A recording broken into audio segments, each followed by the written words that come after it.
여러 계시를 받은 것이 지극히 크므로 너무 자만하지 않게 하시려고 내 육체에 가시 곧 사탄의 사자를 주셨으니 이는 나를 쳐서 너무 자만하지 않게 하려 하시리라.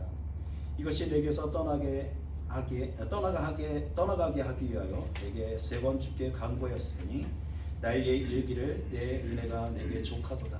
이는 내 능력이 약한 데서 온전하여지리라 하신지라. 그러므로 도리어 크게 기뻐함으로 나의 여러 약한 것들에 대하여 자랑하리니 이는 그리스도의 능력이 내게 머물게 하려 함이라.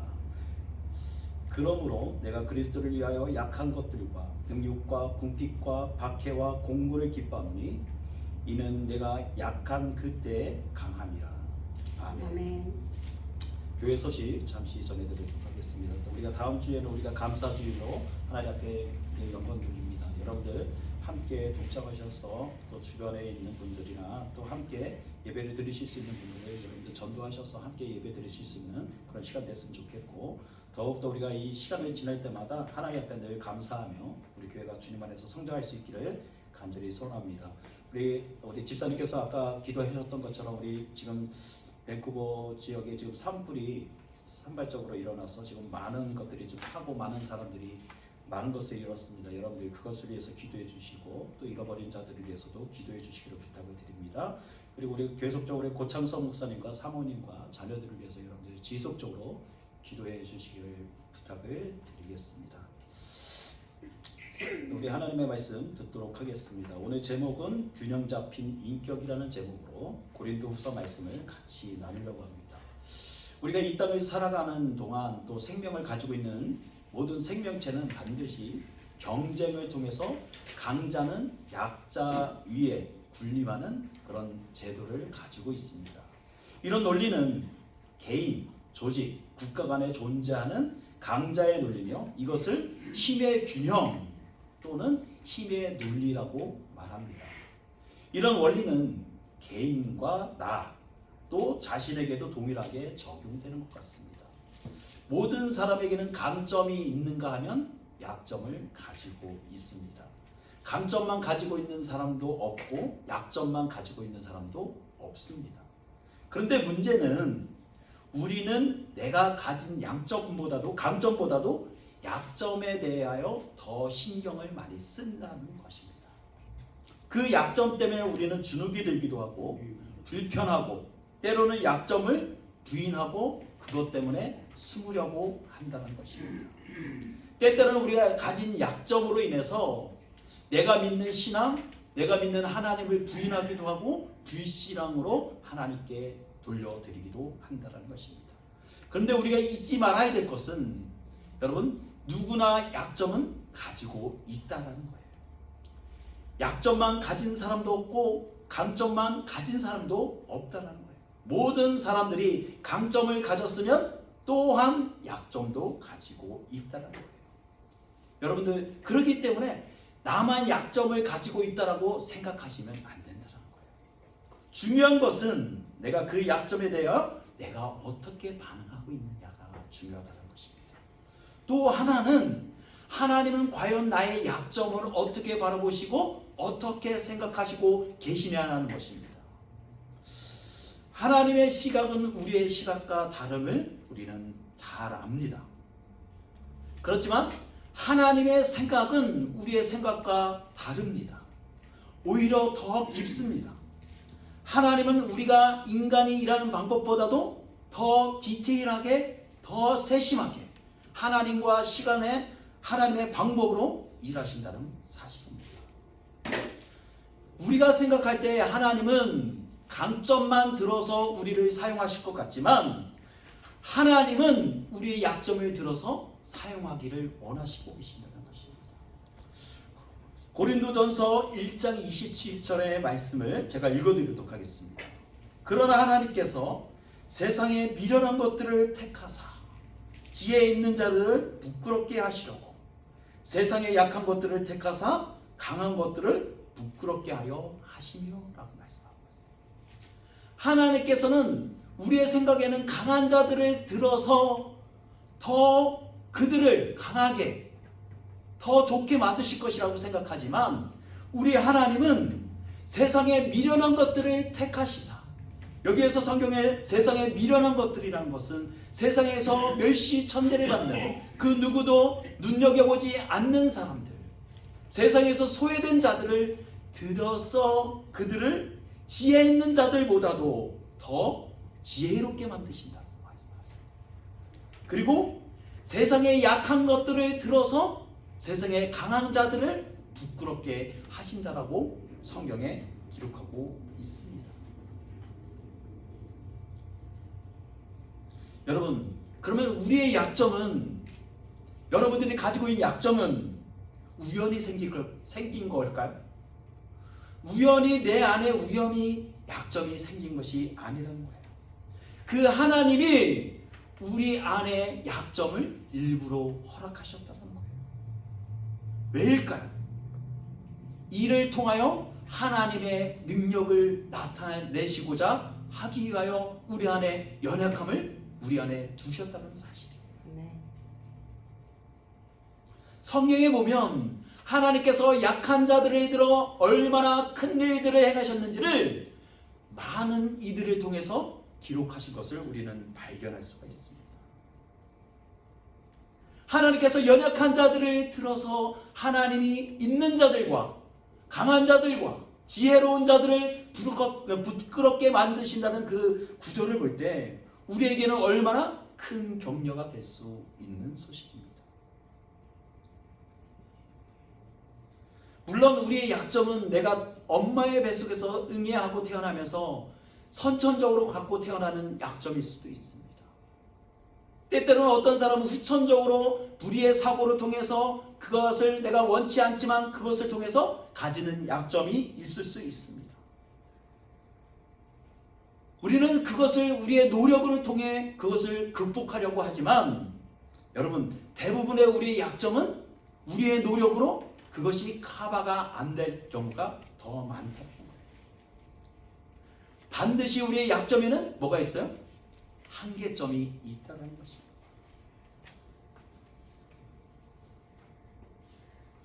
그래서 우리는 종종 이런 생각을 해요. 나는 하나님 앞에 쓰임받기 글렀어. 하나님이 나를 이렇기 때문에 하나님이 나를 싫어하실 거야 라고 생각을 한다는 거예요. 그렇지만 여러분 기억하셔야 돼요. 나의 모습이 이렇다 할지라도 우리 하나님은 나를 어떻게 하신다? 나를 사랑하신다는 것 사실이에요. 하나님은 그럼에도 불구하고 나의 한계점을 너무도 잘 아시기에 그 한계점에 제한을 두시지 아니하고 하나님은 그 사람을 선택하여 오늘도 쓰신다는 사실이에요. 고린도후서 4장 7절에 이런 말씀이 있어요. 우리가 이 보배를 질그릇에 가졌으니 이는 심히 큰 능력은 하나님께 있고 우리에게 있지 아니함을 알게 하려 함이다. 여러분, 여기서 나오는 질그릇은 우리 청년들은 잘 모르겠지만 질그릇은 흙으로 만들어진 그릇입니다. 예전에는 지금은 유리로 아름다운 유리로 그릇을 만들지만 예전에는 흙으로 빚어서 그릇을 만들었어. 토기장이가 진흙을 가져다가 토기장의 모양대로 마음대로 손짓대로 그릇을 만들어. 그곳에 귀한 것을 담을 수도 있어요. 그곳에 천한 것을 담을 수도 있어요. 그런데 오늘 본문에 보니까 그 보배를 질그릇에 가졌다라고 말하고 있어요. 그 보잘것없는 그릇 안에 어떤 것을 담느냐에 따라서 그 그릇의 값어치가 달라진다는 거예요.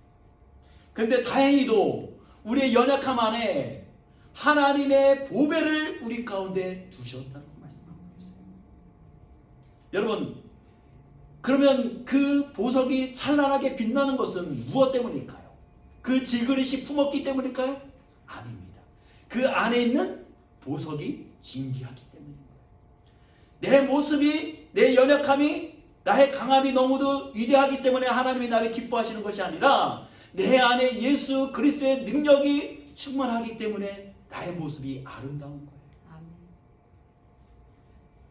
여러분, 이 약함을 통해 하나님께 영광을 돌리는 인물이 있어요. 성경에 보면 많은 인물들이 있지만 우리가 너무도 잘 아는 사도 바울이 있어요. 오늘 저는 사도 바울의 모습을 통해 그 연약함을 통해 어떻게 하나님께 영광을 돌렸는지에 대해서 잠시 살펴보려고 합니다. 첫 번째, 사도 바울의 모습 가운데 우리는 첫 번째 발견할 수 있는 것은 자기의 약점을 인정하였다는 것이에요. 자기의 약점을 인정했다. 여러분, 하나님은 능력의 하나님이시고 나를 창조하시고 누구보다도 잘 아시는 하나님이시라는 것을 인정하는 것도 중요하지만요, 두 번째로 우리가 알아야 될 것은 내가 얼마나 연약한 질그리신 것인지를 아는 것이 중요하다는 거예요. 내가 얼마나 연약한 자인지를 아는 것이 중요한 거예요. 이것을 알지 못하는 사람은 세상에서 똥폼을 잡고 살아요. 자기가 먼 듯 된 듯 좋은 스펙을 사고 좋은 차를 타고 좋은 집에서 살면 자기는 마치 모든 세상 가운데 으뜸이 된 것이라고 생각이 돼요. 그렇지만 여러분, 그 사람 또한 뭐예요? 그 안에 약점을 가지고 있어요. 연약함이 그 안에 있어요. 그래서 우리는 나의 연약함 가운데 뭐 해야 돼요? 솔직해야 한다. 우리는 종종 나의 약점을 숨기기 위해요, 나의 강점을 드러나는 경우가 있어요. 나는 이런 것들을 더 잘해. 나는 영어도 잘해. 키도 커. 의무적으로 그 모든 것들을 커버하려고 해요. 요즘 젊은이들은 좋은 명품을 입음으로 인해서 자기의 값어치를 드러내려고 해요. 그렇지만 여러분, 우리 하나님은 그 내면이 어떠한지를 보기를 원하시는 거예요. 나는 너의 연약함을 나는 알고 있는데 왜 너는 나의 앞에서 솔직하지 못하니? 여러분, 여러분들이 정말 하나님 앞에 귀한 질그릇으로 쓰임받기를 원하십니까? 그러기 위해서는 뭐 해야 된다고요? 내 자신을 부인해야 된다는 거예요. 내 연약함을 주님 앞에 토로할 줄 알아야 된다는 거예요. 내가 얼마나 연약한 질그릇인지, 내가 얼마나 주님 앞에 부족한 자인지, 그것을 고백할 때, 하나님의 능력이 내 안에 담길 때 우리는 능력의 사람이 될 수가 있는 거예요. 여러분, 자기 부인을 잘 못하는 집단들이 있어요. 누군지 아세요? 바로 종교 집단의 리더들이에요. 저를 포함한. 우리가 종종 목사님들의 모임에 나가면 우리 목사님들이 다 거룩하신 모습처럼 보여요. 정말로 점잖아요. 멀리서 보면 가까이 할 수 없을 정도의 그 번잡함이 있어요. 근데 여러분, 외면적으로 드러나는 그 화려함보다는 정말로 자기 자신이 얼마나 연약한 자인지를 깨닫는 종이 얼마나 하나님이 더 기뻐하시겠어요. 하나님은 지금도 그런 사람을 찾고 계시는 거예요. 외면적으로 나는 괜찮다, 나는 괜찮다, 나는 문제없다라고 생각하는 그런 모든 성도들입니다. 저를 포함하여. 그렇지만 여러분, 정말 우리의 삶이 괜찮습니까? 나의 마음이 괜찮습니까? 나의 마음이 늘 평안합니까? 나의 자녀가 괜찮습니까? 아니에요. 우리의 가정을 낱낱이 되돌아보면 문제없는 가정이 없어요. 연약한 가정이 없는 가정이 없어요. 우리는 주님 앞에 우리의 연약함을 드러낼 수 있어요. 내가 얼마나 연약한 자이고 우리 가정이 주님 앞에 얼마나 부족한 가정인지, 그래서 무릎을 꿇을 수밖에 없고 하나님 앞에 엎드릴 수밖에 없는 가정임을 고백할 때 하나님은 그 가정과 내 자신을 고치시기 시작합니다. 두 번째는 사도 바울은 자신의 약점에 대해서 만족하라고 말씀하고 있어요. 고린도후서 12장 9절에서 10절 말씀을 우리 함께 읽어보도록 하겠습니다. 우리 같이 읽습니다. 나에게 이르시기를 내 은혜가 내게 족하도다. 이는 내 능력이 약한 데서 온전하여 짐이라 자시지라. 그러므로 도리어 크게 기뻐함으로 나의 여러 약한 것들에 대하여 자랑하리니 이는 그리스도의 능력이 내게 머물러 하려 함이라. 그러므로 내가 그리스도를 위하여 약한 것들과 능욕과 궁핍과 방해와 공고를 기뻐하노니 이는 내가 약한 그때에 강함이라. 우리는 우리의 약점에 대해서 만족하지 않아요. 물론 자기의 약점을 만족하는 사람은 이 땅에 존재하지 않을 것입니다. 그래서 오늘 이 읽은 말씀이 내 마음속에 와닿지 않을 사람도 있을 거예요. 근데 사도 바울은 이 말씀을 통해서 너희가 약점을 만족해야 하는 이유에 대해서 우리에게 말씀해 주고 있어요. 첫 번째는 그 약점은, 저와 여러분들이 가지고 있는 약점은 그 약점을 통해서 우리가 하나님을 더 의지하게 만든다는 사실이에요. 여러분, 만약에 여러분들의 능력이 출중해서 정말 여러분들이 모든 가진 것이 풍족해서 여러분의 문제를 해결한다면 여러분들은 하나님을 의지하지 않을 거예요. 하나님을 예배하는 자들도 극히 드물 거예요. 그렇지만 약점이 있고 가난하고 어렵고 힘든 자들은 오히려 더 하나님을 붙들 수밖에 없는 거예요. 그래서 예수님 주변에는 항상 가난하고 소외되고 배고프고 목마른 자들이 예수님을 따랐다는 것을 우리는 잘 알고 있습니다. 세상에서 부와 권력을 가진 자들은 하나님을 따르지 않습니다. 왜냐하면 자기의 힘으로 모든 것을 할 수 있다라고 그들은 생각하기 때문에. 근데 사도 바울은 우리에게 이렇게 말하고 있어요. 약한 데서 온전하여지고 약한 그때가 곧 나의 강함이 된다라고 말하고 있어요. 여러분, 약한 것은 약한 것인데 약한 데서 온전해질 수가 있다는 말이 무슨 말입니까? 그것은 나의 약함을 통해 뭐예요? 하나님을 의지하게 될 때 그 약함을 통해 하나님이 어떻게 하신다는 거예요? 내 안에서 역사하시기 시작한다는 거예요. 그 약함이 곧 우리의 강함이 된다고 말씀하세요.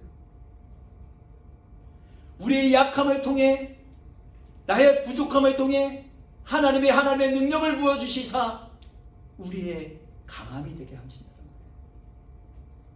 여러분, 약점 때문에 강함을 채울 수 있는 공간이 생기는 거예요. 만약에 내 주변에 강함만 있다면 그 공간이 채워지지가 않아요. 그렇지만 나의 약점이 있기 때문에 그 공간을 뭘로 채울 수 있는 거예요? 하나님의 능력으로 채울 수가 있는 거예요. 두 번째는 그 약점은 우리가 하나님 앞에 교만하지 않도록 우리를 채찍질해 준다는 거예요. 여러분, 때때로는 그 약함 때문에 여러분 너무 불편하시죠? 차라리 그것이 나에게 없었더라면, 그 상황이 나에게 존재하지 않았더라면, 나에게 그 시련이 닥치지 않았더라면. 근데 사도 바울이 이렇게 말해요. 오늘 12장 7절에 여러 계시를 받은 것이 지극히 크므로 너무 자만하지 않게 하시려고 내 육체의 가시 곧 사탄의 사자를 주셨으니 이는 나를 쳐서 너무 자만하지 않게 하려 하시라. 여러분, 사도 바울은 교만해도 될 것 같은 사람이에요. 왜냐하면 모든 것을 가진 사람이었어요. 모든 언어에 능통했고 백그라운드가 너무도 튼실했고 학적으로나 모든 것에 있어서 출중한 사람이었어요. 그렇지만 사도 바울은 지금 이 순간 이렇게 고백해요. 오히려 나에게 사탄의 가시를 주신 것으로 인해서 내가 하나님 앞에 자만하지 않도록 그 약점을 나에게 허락하셨다고 말해요. 여러분, 때때로는 여러분의 약점을 통해서 여러분들이 불편하실 때가 있어요. 힘들 때가 있어요. 그것 때문에 내 인생의 고비가 몇 번 넘어갈 때가 있을 거예요. 그렇지만 우리는 뭐 해야 돼요? 내가 그 약점을 가짐을 통해서 내가 하나님 앞에 더 엎드릴 수밖에 없음을 우리는 고백하게 된다. 아멘. 그렇기 때문에 하나님이 여러분들이 이뻐하시는 거예요. 아멘. 여러분들이 만약에 교만하고 하나님 앞에 정말로 내가 잘났다라고 외쳐는 잘났다면 하나님이 여러분들을 찾으시겠어요? 그렇지만 오늘도 가난한 심령, 깨어진 심령, 하나님이 필요로 해서 나온 여러분들의 심령을 하나님 보실 때 얼마나 기뻐하시겠냐고. 세 번째는 그 약점은 사람과 사람 사이의 교제를 활발하게 이루어지게 만든다는 거예요. 여러분, 강점을 가진 사람은 다른 사람과 협업을 해서 내가 이것을 하겠다라는 마음이 없어요. 내가 하면 되고 내 능력으로 하면 되고 내가 가진 모든 것을 동원해서 하면 되니까. 그렇지만 연약한 사람은 뭐예요? 내가 가진 것도 없고 내가 할 수 있는 능력도 없고 내가 백그라운드도 가진 것이 없기 때문에 연약한 사람들을 찾아서 그것을 나누게 될 때 어떻게 되는 거예요? 연약함이 모여 뭐가 되는 거예요? 강함이 되기 시작하는 거예요. 벤스 하브너라는 분이 이런 표현을 했어요. 크리스천들은 눈송이 같아서 각각은 약하지만 뭉치면 교통도 막을 수 있다라고 말했어요. 이 말이 무슨 말인지 아세요?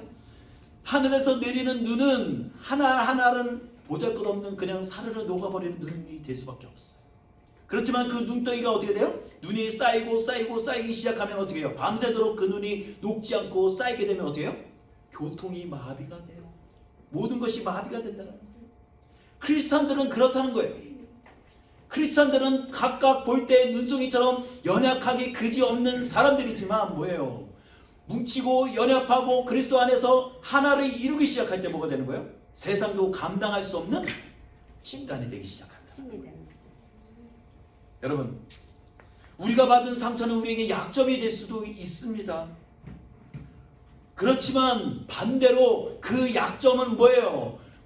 우리의 그 약점은 뭐예요? 반대로 하나님 손에 들리면 어떻게 되는 거예요? 다른 사람을 살릴 수 있는 도구로도 사용될 수 있다는 거예요. 응? 허드슨 테일러라는 분이 이런 말을 했어요. 모든 하나님의 거인들은 모두 약한 사람들이었습니다 라고 말하고 있어요. 여러분, 하나님의 손에 쓰임받은 사람들은 하나같이 다 연약한 자들이었어요. 모세는 이집트에서 사람을 살인하고 도망했던 살인자였어요. 그리고 이스라엘 백성들이 분노할 때마다 뭐 했어요? 방망이로 내리쳐서 뭐 했어요? 반석을 쳐서 물을 냈던 사람이었어요. 그리고 십계명을 깨뜨려 버렸어요.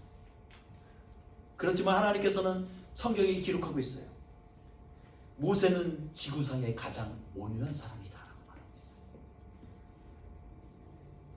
여러분, 하나님의 손에 붙들리면 그 약함은 뭐가 되는 거예요? 강점이 될 수가 있어요. 다른 사람을 이끌 수 있는 강점이 될 수가 있다는 거예요. 마지막 세 번째로는 우리의 약점을 자랑스럽게 여겨야 한다는 거예요. 고린도후서 5장 말씀을 읽어보겠습니다. 내가 이런 사람을 위하여 자랑하겠으나 나를 위하여 약한 것들 외에 자랑하지 아니하리라. 사도 바울은 자기의 약한 것을 만족하며 자랑한다라고 말하고 있어요. 여러분, 이 말이 좀 웃기죠? 나의 약점을 자랑한다고? 그것을 만족한다고? 웃긴 사람이네. 예, 사도 바울은 웃긴 사람이에요. 그런데 오히려 사도 바울은 나의 약점을 만족하고 나는 그것을 자랑한다라고 말하고 있어요. 사단은 우리의 약점을 잘 알기 때문에 우리의 약점을 들어서 공격합니다. 그렇기 때문에 믿음의 사람들은 그 약점을 알기에 뭐예요?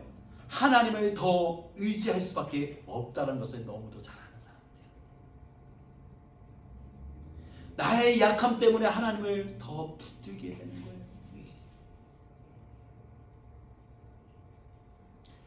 오히려 사탄이 우리의 약점을 붙들고 공격할 때 우리는 태연스럽게 그래서 어쩔래? 하고 십자가를 더 붙들 수 있는 사람이 되어져야 한다는 거예요.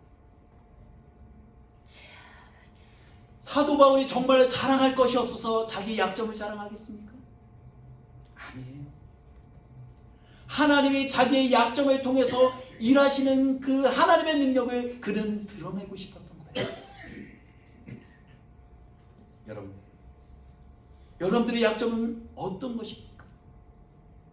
저는 알지 못해요. 그렇지만 여러분 자신은 내 약점이 어떤 것인지를 너무도 잘 알아요. 때때로는 그것 때문에 넘어지고 그것 때문에 마음이 아프고 그것 때문에 내 삶이 힘들어지는 경우가 있어요. 그렇지만 여러분, 이제는 그 약점을 숨길 때가 아니에요. 오히려 그것을 드러내고 만족하고 자랑할 수 있을 때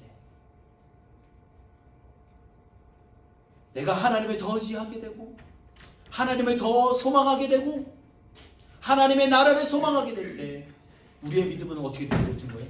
더 성숙하게 되어져 간다는 사실이에요.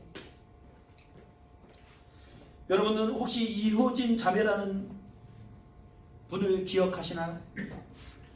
이분은 어떤 분이냐면 어릴 적 2살 때 어머니가 아궁이에 주전자에 불에다가 주전자를 올려놓은 때가 있었대요. 근데 이 아이가 부모가 나간 사이에 잠깐 나간 사이에 그 주전자를 엎어서 얼굴에 화상을 입었어요. 전신에 3도 화상을 입었다는 거예요. 어린 적에. 점점 그가 성인이 되어가면서 바깥사과를 하게 될 때 아이들이 놀려대기 시작했다는 거예요. 여자아이가 얼굴이 막 으그러져 있고 그러니까 파충류 같다. 너무도 징그럽다. 취직을 해도 면접에서 떨어지는 거예요.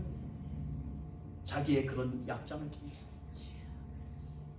그래서 그는 그 마음 가운데 좌절하기 시작합니다. 나는 이 세상에서 더 이상 살아갈 이유가 없는 존재라고.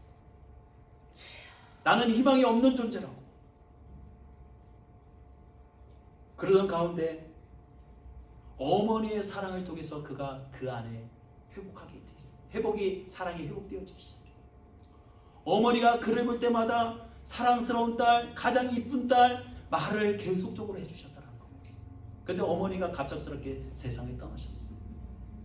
그런 가정 가운데 이 자매가 하나님으로부터 음성을 듣게 돼요.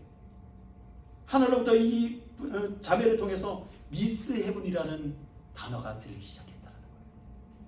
그 음성을 듣고 이 자매가 회복이 되어져서 그래 나의 약점을 통해서 이제 내가 더욱더 주눅이 들고 내가 작아지는 자가 아니라 내가 나의 약점을 드러내서 뭐 하겠다. 이제는 하나님의 영광을 위해서 살겠다 라고 다짐하고 새로운 삶을 살기 시작했다. 그래서 지금은 32명의 직원을 두은 어엿한 사업가가 되어져서 성공한 사람이 되어져서 지금 많은 이들에게 감동을 주고 있어요. 그 자매님이 쓴 책 가운데 이런 내용이 있어요. 저는 지금 새로 주어진 시간의 강을 건너고 있습니다. 주님 앞에 죄인일 수밖에 없는 제가 자랑할 것은 아무것도 없음을 날마다 깨닫습니다. 그러나 제게 새 생명을 주신 하나님께 단 한 가지 내 약함을 자랑하리라 라고 하십니다. 제가 이제 자랑할 것은 제 상처 입은 얼굴밖에 없음을 깨달았습니다.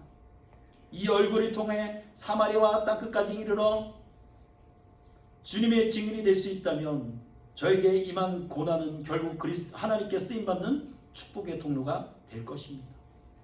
제가 약할 때 하나님은 크신 사랑으로 오셨습니다. 더 이상 세상에서 부끄러울 것도 없고 부끄러울 것도 없습니다. 제 안에 오직 예수 그리스도 그분이 저와 함께 하시기 때문입니다. 그분의 무한한 사랑을 받았기에 너무도 부족한 제가 할 수 있는 고백은 이것뿐입니다. 사랑합니다. 예수님. 당신 한 분만으로 나는 만족합니다. 여러분 한번 돌아가셔서 이효진 자매님이라는 그 단어를 한번 찾아보세요. 그러면 이분이 간증하는 그런 간증들이 나와요. 여러분 때때로는 우리가 가지고 있는 연약함이 우리의 발목을 잘못되고 있어요. 너무도 힘들어요. 사단은 집요하게 그 약점을 들어서 우리를 공격합니다. 때때로는 그 과거의 상처 때문에 우리의 인생을 망가뜨리기도 합니다. 그렇지만 오늘 우리가 말씀을 살펴보았던 것처럼 우리의 약점은 더 이상 우리의 약점이 아니라는 거예요. 하나님의 능력의 손에 붙들릴 때 우리의 약점은 뭐가 될 수가 있다는 거예요? 강점이 될 수가 있다는 거예요. 하나님은 그 약함을 통해 너의 연약함이 얼마나 부족한 것일까를 다시 한번 되짚어보고 너의 인생의 주인은 하나님이 되어야 한다는 것을 우리에게 말씀해 주고 있는 거예요. 여러분 인생의 길을 누가 쥐고 있느냐, 내 인생을 누가 주도하고 있느냐라는 것은 너무도 중요한 거예요. 오늘 이 시간 우리가 우리 교회를 포함하여 여기 앉아 계신 모든 분들이 나의 약점을 통해 하나님께 영광 돌리는 삶이 되어지기를 간절히 소원합니다. 아멘. 정말 우리가 주님 앞에 온전히 붙들려져서 우리 교회가 연약한 약점을 가지고 있다 할지라도 하나님 손에 온전히 붙들림으로 인해서 세상 많은 교회들이 있을지라도 그들이 감당치 못한 일들, 정말 세상 사람들이 감당치 못한 일들을 감당할 수 있는 저와 여러분들, 우리 가스펠 교회가 되어지시기를 주님의 이름으로 축원합니다. 아멘. 아멘. 기도하겠습니다.